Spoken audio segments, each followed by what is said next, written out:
theory. If the Eagles, who needed a quality backup and decided that a guy named Tanner McKee was better than Kenny Pickett for their backup quarterback job, what does that say about Kenny Pickett?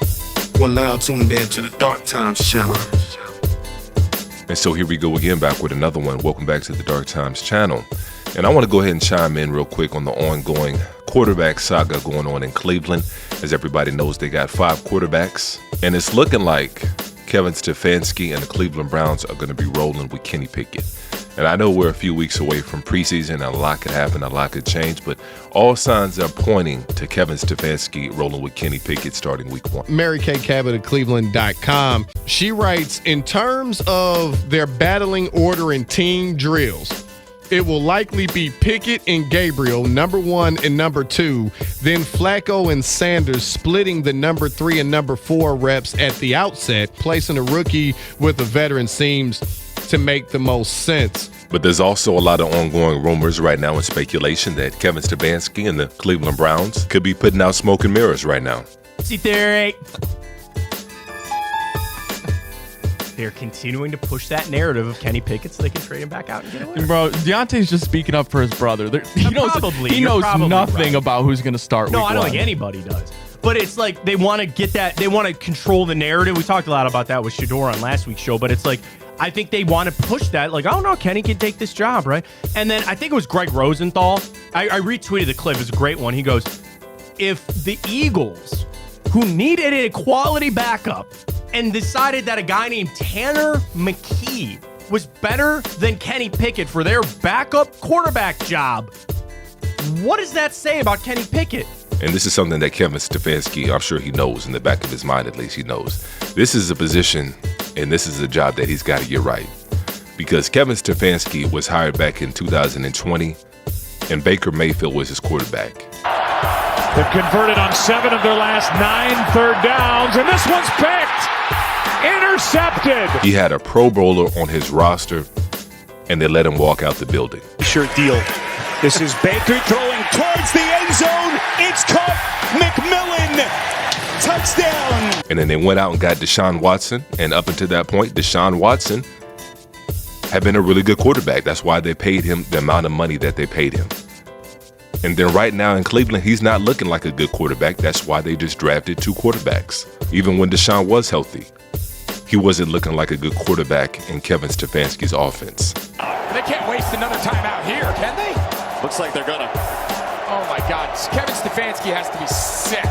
And so if Kevin Stefanski indeed does go out there and roll with Kenny Pickett starting week 1, and it turns out there really was a good reason why 2 other NFL teams let Kenny Pickett walk out the door for a bag of chips, and Kevin Stefanski was the one that made the decision and the call to trade for Kenny Pickett and go out there and start Kenny Pickett week 1, you think there won't be a new coach in Cleveland?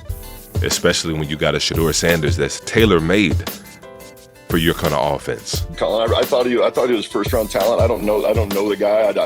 I still, it's sort of a mystery to me why he fell as far as he did. But when I watch him, he's accurate. He throws with anticipation. Behind him, Horn, 8 catches, 76 yards. Sanders goes deep once again. This time it's caught. There's a quarterback thing that I always look for if I'm watching quarterbacks. The ones that are successful, you can almost see the future, right? You have to be able to anticipate. You have to throw guys open. Program in general. Here's Sanders, throws a deep ball. And caught at the 50. If you wait to see a guy open, especially as you rise to the NFL level, then you're behind and you're just not going to be successful. And I've watched that happen with some quarterbacks that had really big arm talent, but they had to wait to see somebody open before they throw the ball. Shador seems to be able to anticipate well. I liked watching him play in college. Again, he didn't have a ton, of help up front. He was getting hit. It's another thing that I look for. I'm always kind of suspicious when you see some of these, not always, but some of these quarterbacks that come out of the great programs, the Ohio States and Alabamas of the world, because they're out there. Their guys are better than the other guys. They're not getting hit. They're throwing to open guys. Most guys should be able to do that. But when you watch a guy that's getting hit repeatedly and still popping up and making the plays for you, that's something that that is a quality that's hard to learn if you can learn it. And he got his ass knocked off in college and still continued to battle and play well. So. And Drew Bledsoe said what a lot of people feel when it comes to Shedeur Sanders. Because he didn't have a great team around him, you could see his makeup. And we don't get to see that with a lot of these quarterbacks that come from the Ohio States, the Alabamas, and these top-notch colleges. Because they have a great offensive line, they got great weapons, not just on the outside, but also at running back and in the interior. You don't really get to see their makeup. But with Shedeur Sanders, we got to see his makeup. We got to see what he was all about. And so, like I said earlier, this is going to be a make-or-break decision for Kevin Stefanski. But we're going to see how it plays out. You guys go ahead and let me know how y'all feel about it down below in the comment section. And make sure you guys go ahead and hit that like button for me one time. Definitely helps out the channel. And as usual, peace and chaos.